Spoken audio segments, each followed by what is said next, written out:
देखिए, मैं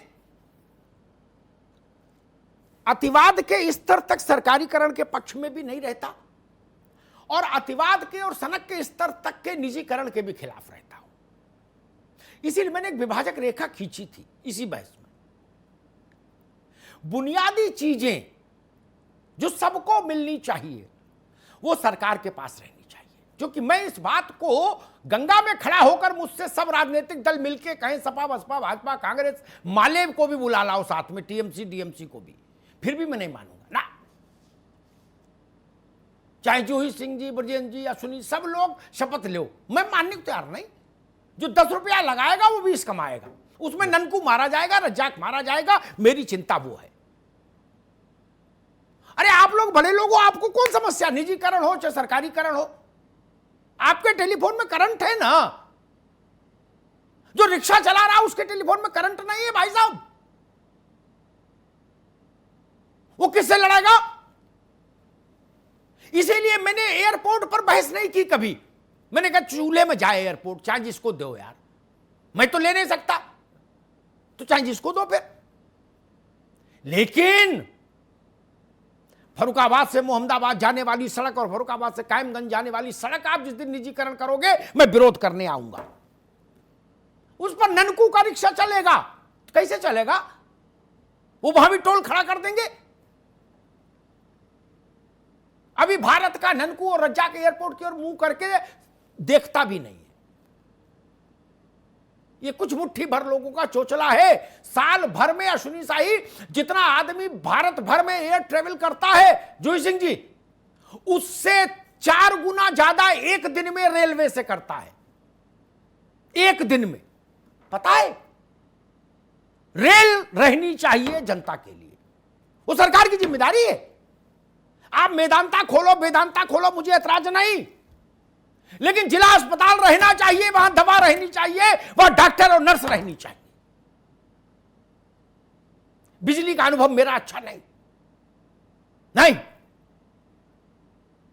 सरकार के पास बिजली है तो गरीब हाथ पांव जोड़कर बिल किस्तों में भी करा लेगा। निजी वाला तो पहले प्लास लेता और खट तार काट देता, कहता आपकी भेज देंगे जेल, आपकी जोड़ा तो क्या करेंगे। ये देश अमेरिका नहीं है कि सबकी जेबें भरी हुई है सब कर लेंगे। नहीं, ये देश लखनऊ और गाजियाबाद और नोएडा पर सीमित है, उत्तर प्रदेश। पता नहीं उस कार्यक्रम में मेरी दोस्त जूही जी थी कि नहीं थी। ऐसे 5-6 वर्ष पहले लखनऊ में एक कार्यक्रम हो रहा था, मैं भी था, मुख्यमंत्री जी भी थे, मेरा भी संबोधन हुआ, उनका भी संबोधन हुआ। अश्विनी शाही सुनिए, मैंने कहा था नोएडा, ग्रेटर नोएडा, गाजियाबाद का कुछ इलाका और लखनऊ मुझे अच्छा लगता है, अब सुंदर सुंदर है, खुला खुला बड़ा बड़ा। मैंने कहा लेकिन मुश्किल ये है, हमारे साथ चलिए, इसी उत्तर प्रदेश में मैं 19-20वीं शताब्दी और 18वीं शताब्दी एक साथ दिखा दूंगा, एक साथ। आप पांव नहीं उतार पाएंगे अपना वहां गाड़ी से। उनका कौन जिम्मेदारी लेगा, कौन जिम्मेदारी लेगा। मैं अवधेश वर्मा के लिए लड़ने नहीं आया, अपने भाई हरकिशोर जी के लिए लड़ने नहीं आया, मैं लड़ने आया हूं ये रहेंगे तो ननकू तब भी सुरक्षित है, अपेक्षा कर। मैं ये नहीं कहता इनके रहते सब कुछ अच्छा है, ऐसा भी मैं नहीं बोलता कभी। इनके यहां भी बड़ा बड़ा गड़बड़ लोग हैं।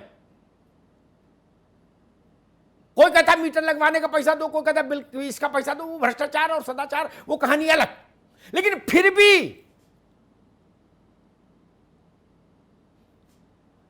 मौसी और मां में चुनना होगा। मैं निजीकरण का विरोध नहीं कर रहा, अंधा विरोध। मौसी और मां में चुनना होगा तो बच्चा जितना महफूज और सुरक्षित मां के आंचल में है, न मौसी के, न बुआ के, न मामी के। सरकार मां होती है और ननकू बच्चा है, उसका रज्जाक बच्चा है। ब्रिजेंद्र सिंह को, अश्विनी शाही को, जूही सिंह जी को, हरकिशोर जी को सरकार कोई रहे बहुत फर्क नहीं पड़ता। पॉलिटिकली छोड़ दीजिए, अदरवाइज क्या फर्क पड़ता है, उनका जीवन चल ही रहा है बढ़िया। गाड़ी है, घोड़ा है, मकान है, दुकान है, एसी लगा है, सब बढ़िया है, क्या समस्या है। मान लो फॉरवर्ड ब्लॉक की सरकार हो जाए तो जूही सिंह का क्या जीवन स्तर बदल जाएगा? नहीं ना। लेकिन ननकू के ऊपर असर पड़ता है, रज्जाक के ऊपर असर पड़ता है। मेरी चिंता सिर्फ इतनी है जी, अंधा निजीकरण मत करिए, ये रास्ता ठीक रास्ते पर नहीं ले जाएगा हमको। भारत को जैसे देश की तासीर अलग है, वो फैक्ट्रियां बंद कर दीजिए जो सालों से पड़ी है, जहां कोई काम नहीं हो रहा, हजारों करोड़ की जमीन भी घेरे खड़ी, बंद करिए। उनके लोगों को रिहेबिलिटेट करिए कहीं और बंद कर दीजिए। लेकिन बिजली नहीं। हमने नोएडा देखा, हमने गाजियाबाद देखा, ये आगरा देखा, टोरंटो को लेकर रोज कलेश है। क्यों? और इस कोरोना ने हमारी आंखें खोली हैं। इससे पहले शायद हम सरकारी कर्मचारियों के प्रति वो भाव ना भी रखते। अश्विनी भाई, कोई नहीं निकला, न नेता, न अभिनेता, न कोई नहीं निकला। और प्राइवेट वाले ताले बंद करके भाग गए, बिल्कुल सब।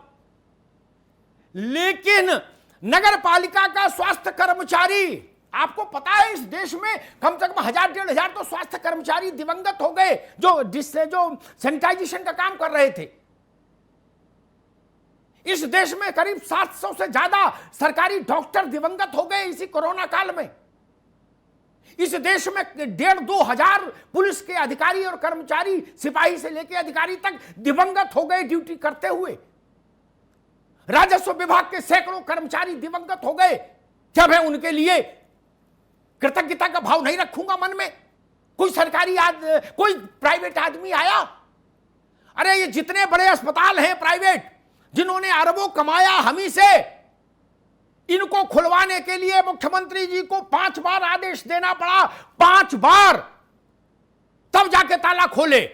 इतना डरे बैठे थे और सरकारी आदमी जूझ रहा था। ये सारे नेता बीमार हुए, पीजीआई में क्यों गए, लोहिया में क्यों गए?